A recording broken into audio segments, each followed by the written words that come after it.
शनि प्रधान मकर राशि के लिए यह आने वाला वर्ष निश्चित रूप से कई क्षेत्रों में सफलतादायक रह सकती है। उनके अनेक ऐसे अधूरे सपने इस वर्ष पूरे होंगे जिसके लिए वह परिश्रम कर रहे थे।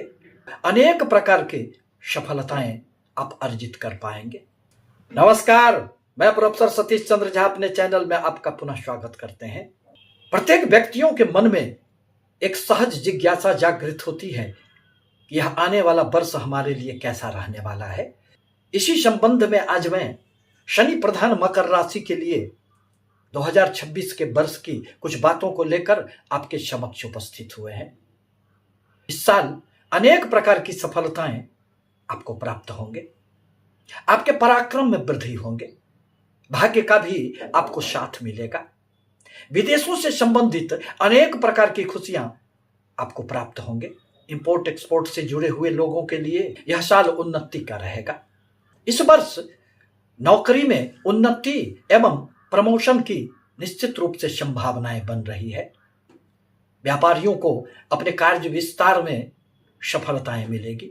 आप किसी भी प्रकार की अपने व्यवसाय में विस्तार की योजनाएं बना रहे थे तो वह भी इस वर्ष देवगुरु बृहस्पति के प्रभाव से पूरे होंगे। दाम्पत्य जीवन में खुशियां बनी हुई रहेगी। संतानों से संबंधित अनेक प्रकार की खुशियां इस वर्ष आपको प्राप्त होंगे। यदि आप विवाह के इच्छुक हैं तो उसमें भी इस वर्ष आपको निश्चित रूप से सफलताएं प्राप्त होगी। परंतु इस वर्ष आपको संघर्ष एवं सफलता के मध्य रहकर थोड़े से परिश्रम करना पड़ेगा और फिर परिश्रम का परिणाम तो आपको निश्चित रूप से प्राप्त होंगे। दरअसल वर्तमान में देवगुरु बृहस्पति आपके 6ठे भाव में संचरण कर रहे हैं। वह एक विपरीत राजयोग तो बना रहे हैं, परंतु देवगुरु बृहस्पति के प्रभाव के कारण इस वर्ष आपके थोड़े से व्यय अधिक हो सकते हैं। खर्चे पर आपको नियंत्रण रखने की आवश्यकता पड़ेगी। यदि आप ऋण के बोझ तले दबे हुए अपने आप को महसूस कर रहे थे तो इस वर्ष वह भी धीरे धीरे चुकते होते चले जाएंगे। यदि आप नौकरी ढूंढ रहे हैं तो देवगुरु के प्रभाव से उसमें भी आपको सफलताएं इस वर्ष प्राप्त होंगे। दरअसल देवगुरु बृहस्पति अर्थ त्रिकोण 6ठे भाव में बैठकर अपने पंचम दृष्टि से आपके कर्म क्षेत्र को देख रहे हैं।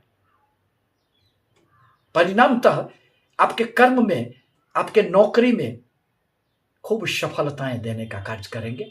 इस वर्ष आपके अचल संपत्ति में भी वृद्धि होंगे। परंतु 6ठे भाव में रहकर देवगुरु बृहस्पति बहुत अधिक सुखद परिणाम तो नहीं देते हैं।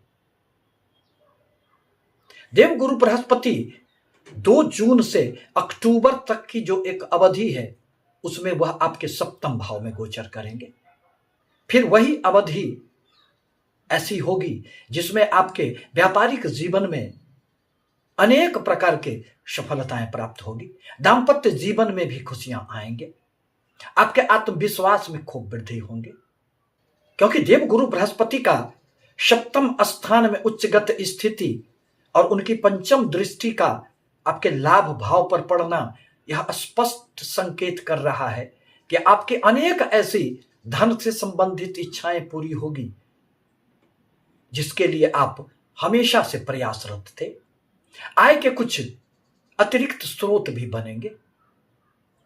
बड़े बड़े लोगों से भी आपको उस अवधि में संपर्क स्थापित होंगे जिनसे आपको सहायताएं मिलेगी। प्रेम संबंधों के लिए यह एक उचित समय होगा जहां आपके दाम्पत्य जीवन में भी खुशियां आएगी और प्रेमी जनों को भी एक दूसरे के साथ आनंद के क्षण बिताने का शुभ अवसर प्राप्त होगा।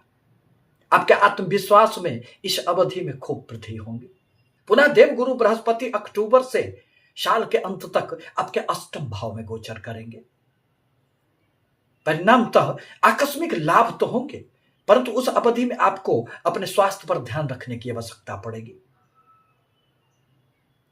इस वर्ष आपको भूमि भवन वाहन संबंधित भी लाभ होंगे, परंतु प्रत्येक कार्यों में उस अवधि में सावधानी की आवश्यकता पड़ेगी। आप सोच समझकर ही अपना निर्णय लेंगे, फिर आपको किसी भी प्रकार की बाधाओं में उलझना नहीं पड़ेगा। इस वर्ष अपने स्वास्थ्य पर आपको ध्यान रखना होगा एवं आपकी वाणी में भी कभी कभी जो एक कड़वाहट आ जाती है उस पर भी आपको ध्यान रखना होगा, क्योंकि आपके धन स्थान आपके वाणी भाव में राहुदेव की स्थिति बनी हुई है। अतः पूरे वर्ष राहुदेव आपके धन भाव में बैठकर जहां धन का संचित धन का नुकसान भी करने का प्रयास करेंगे, वहीं आपकी वाणी में एक कटुता रह सकती है। पारिवारिक जीवन में भी थोड़े से राहुदेव के प्रभाव से उलझने रह सकती है, परंतु देव गुरु इन सारी समस्याओं को समाप्त करने का प्रयास करेंगे। अष्टम भाव में केतु देव कभी कभी आकस्मिक रूप से स्वास्थ्य संबंधित बाधाएं देने का प्रयास करते हैं, परंतु आवश्यक है कि देव गुरु बृहस्पति के बीज मंत्रों का आप जाप करें। ओम ग्रांग ग्रीं ग्रों शह गुरुवे नमः मंत्र का एक माला जाप करना आपके लिए इस वर्ष आवश्यक होगा।